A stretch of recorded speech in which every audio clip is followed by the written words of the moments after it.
الحمدللہ رب العالمین والعاقبۃ للمتقین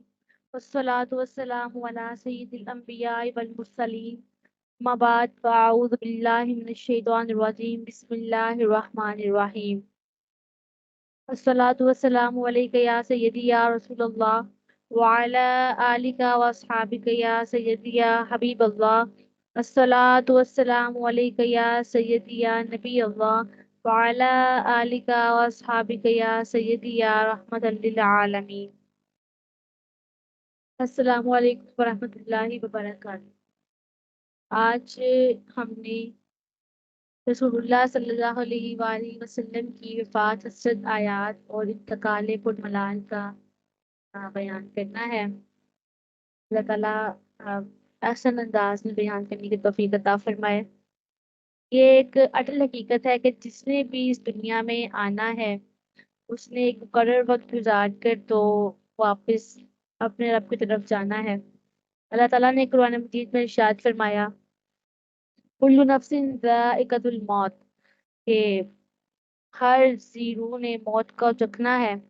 ثم الینا ترجعون، پھر تم نے ہماری طرف لوٹ کر آنا ہے۔ اس قانون میں کوئی استثناء نہیں ہے۔ علماء، صلحاء، اولیاء، شہداء، حتیٰ کہ انبیاء بھی اس سے مستثنیٰ نہیں ہیں۔ سب پر موت نے بہرحال وارد ہونا ہے اور سب نے اس کا ذائقہ ہر صورت چکھنا ہی چکھنا ہے۔ البتہ انبیاء کی موت اور دوسروں کی موت میں یہ واضح اور نمایاں فرق ہے کہ انبیاء دنیا سے رخصت ہو جانے کے بعد بھی زندہ ہوتے ہیں اور ان کی یہ حیات اتنی کامل اور مکمل ہوتی ہے کہ نہ ان کا ترکہ تقسیم ہوتا ہے اور نہ ان کی ازواج مطہرات سے نکاح کرنا جائز ہوتا ہے۔ اس حقیقت کو اعلیٰ حضرت امام احمد رضا خان بریلوی رحمۃ اللہ علیہ اس طرح بیان کرتے ہیں کہ انبیاء کو بھی اجل آنی ہے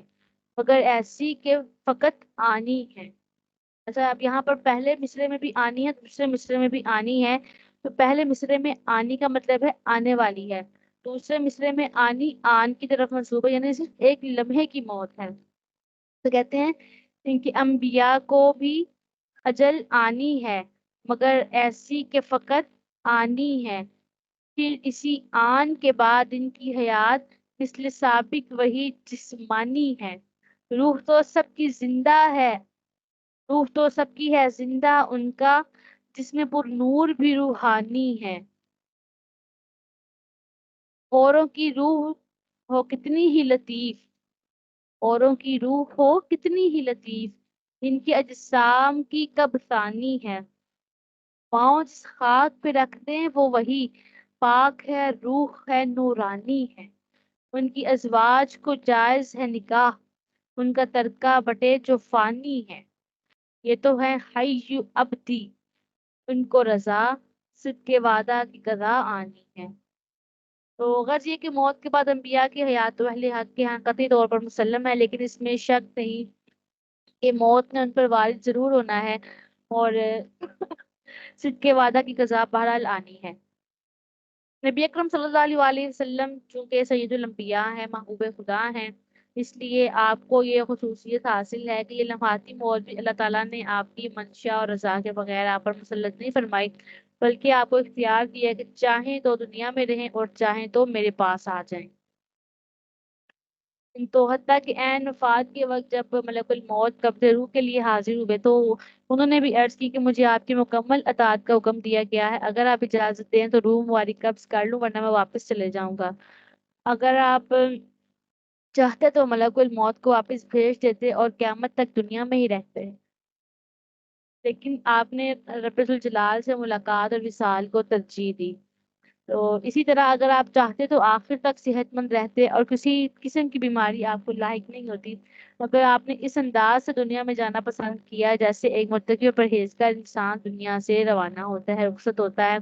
تاکہ امت کے لیے آپ کی زندگی کے یہ لمحات اسوہ اور نمونہ بن جائے اور ہر امتی جان لے کہ آخری بیماری کی تکالیف اور شدائد کا کس طرح سے سامنا کرنا ہے اور کیوں کر سرخرو ہو کر بارگاہ رب العزت میں حاضر ہونا ہے۔